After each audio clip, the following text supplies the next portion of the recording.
This podcast is brought to you by Mapper Forward's new Patreon community, the Global Coffee Think Tank. Check the show notes or head to patreon.com/mapperforward to find out how you can become a member today. Madeleine Longoria Garcia, welcome to the Daily Coffee Pro by Mapper Forward, my friend. How are you? Thanks for having me. I'm doing pretty well today. How are you? I am well. I am pretty nervous to actually talk about today's conversation because this is a serious topic that is probably not on the radar of many people. We are talking about coffee leaf rust in Hawaii. And this is something that I feel we on the consuming end of the market have been so entitled that we don't have to firsthand worry about this. And producers, this is something that's devastated producers for a long time now Hawaii being the last region in the world to get coffee leaf rust. It's ravaged so many coffee producing regions.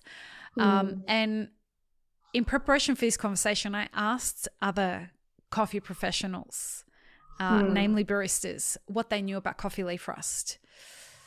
Not a lot of them even knew what it was or that it happens in the coffee industry, which is why I use the word entitlement.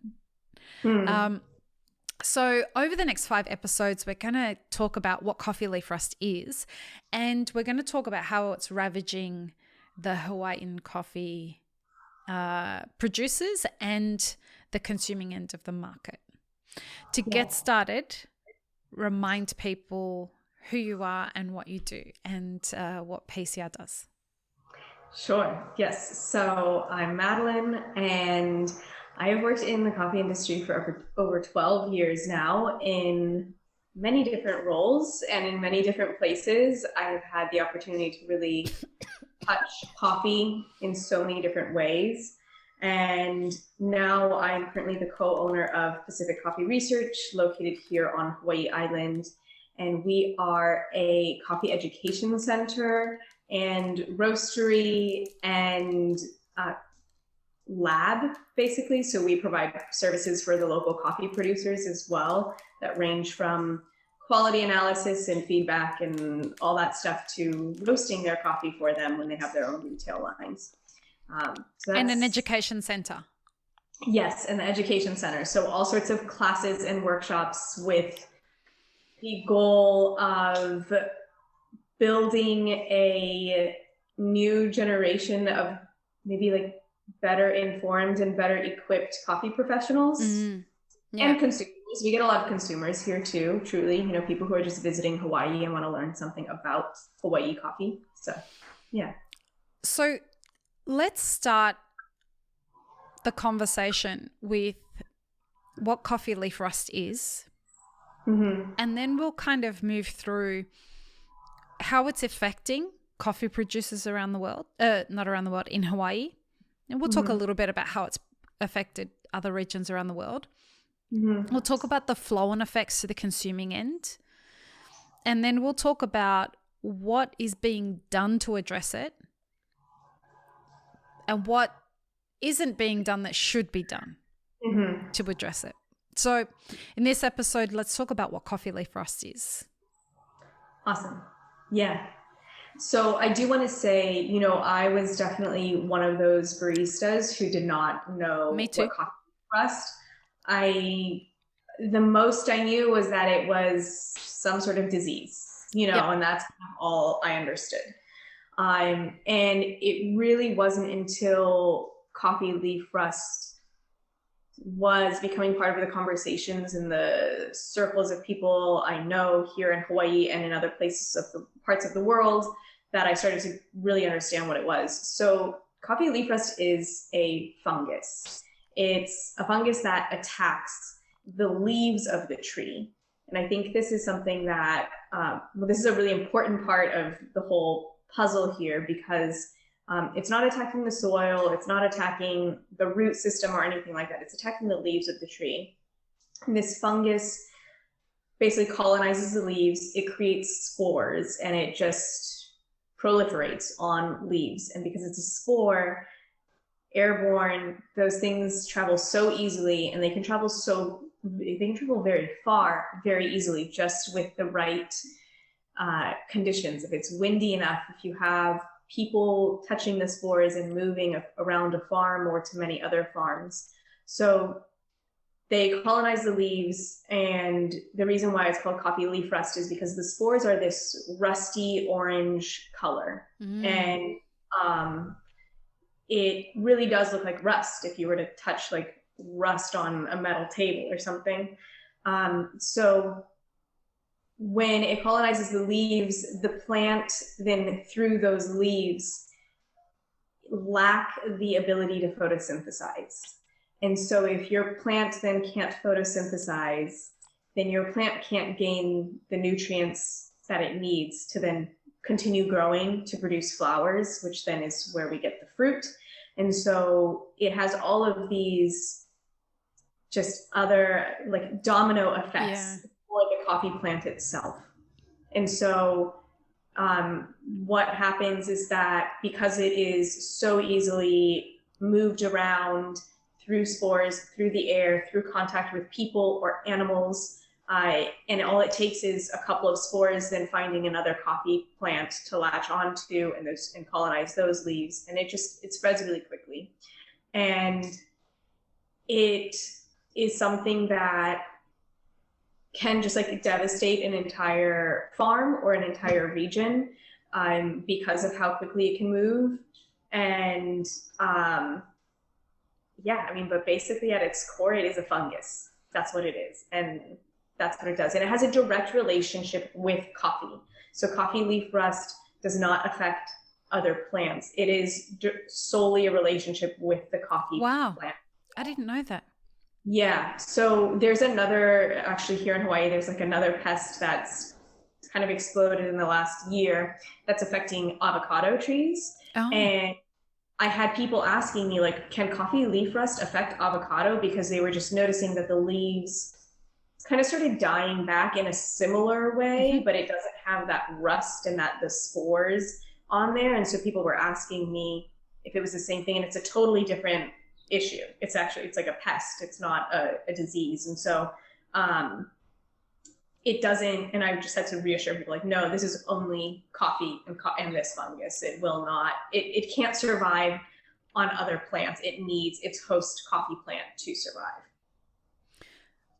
You and I were reading an article before we started this conversation, which we will include a link to in the show notes, that was talking about how, despite the fact that coffee leaf rust has ravaged through many regions, I think Hawaii was the last region that it hadn't got to, right? How despite this, scientists really don't know much about this fungi, which is called Hemilia vastastrix. Vastastrix or something like that? Vastastrix?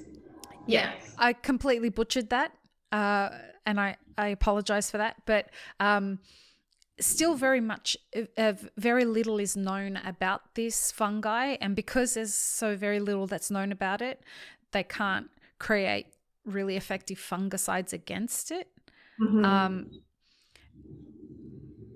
Given that Hawaii was one of the last regions to get it, how long ago did they first find coffee leaf rust in Hawaii, and how has it proliferated across the region?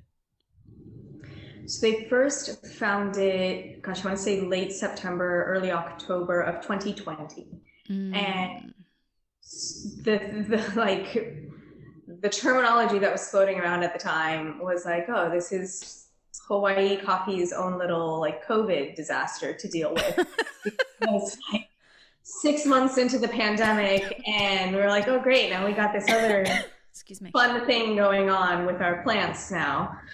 And so it's been almost like a year and a half at this point. And as you said, even though this has affected the entire, all coffee growing regions now, all commercial coffee growing regions, there is still not a great like one go approach to figure out how to manage this or overcome the damages of coffee leaf rust. And where it was first found in Hawaii was on the island of Maui. And it was first discovered in wild coffee. So coffee that was not on a farm, that is not being tended to. And wow.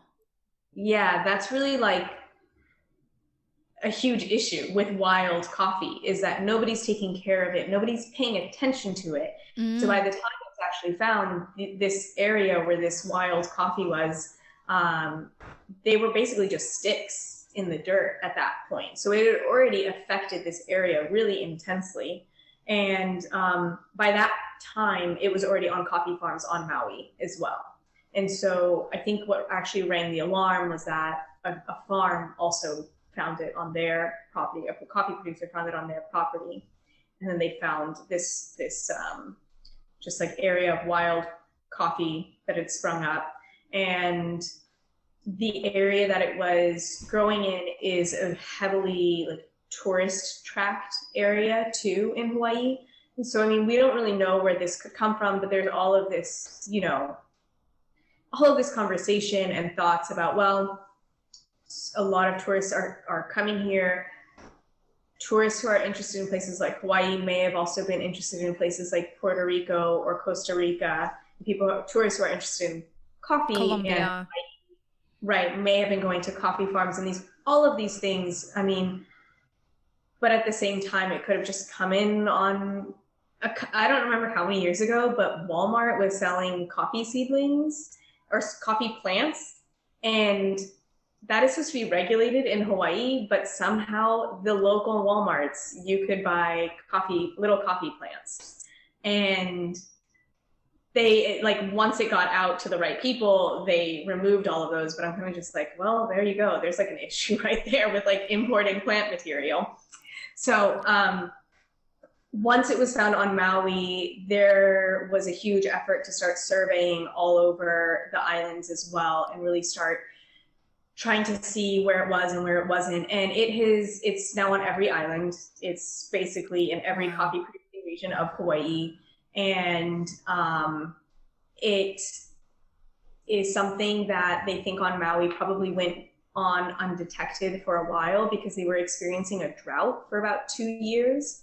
And then it was once they got these heavy rains that the spores, like, people actually noticed all of this stuff happening on their coffee plants and stuff. Yeah. And so that was one thing, that once they got their heavy rains, that encourages the spore growth and this fungus to just multiply. And so, yeah. And so, as you were saying, once this fungus grows on the leaf, it really hinders the plant's ability to photosynthesize, which cuts off its energy to the plant. What does then happen? Does the plant die? Do the leaves fall off? What happens? So the leaves will start falling off, and you will start to see extreme decline in flowering, which then results in a huge decline in yield. And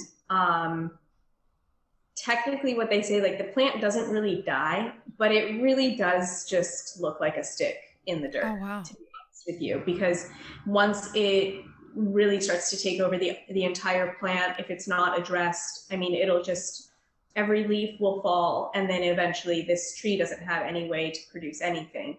And so it just becomes the stump and whatever verticals might be present on there, but you don't have any green growth on the plants themselves. Okay, wow. So, yeah. So what we might do is go to the next episode. And in the next episode, we're going to talk about how coffee leaf rust arriving in Hawaii has impacted coffee production and coffee producers. Awesome. Okay, yeah. Great. Peace, love, and peanut butter, everybody. Have an amazing rest of your day. Thanks, friends. If you enjoyed this video, here's what you should check out next. Consider supporting Map It Forward on Patreon, and be sure to subscribe and hit the notification bell before you leave.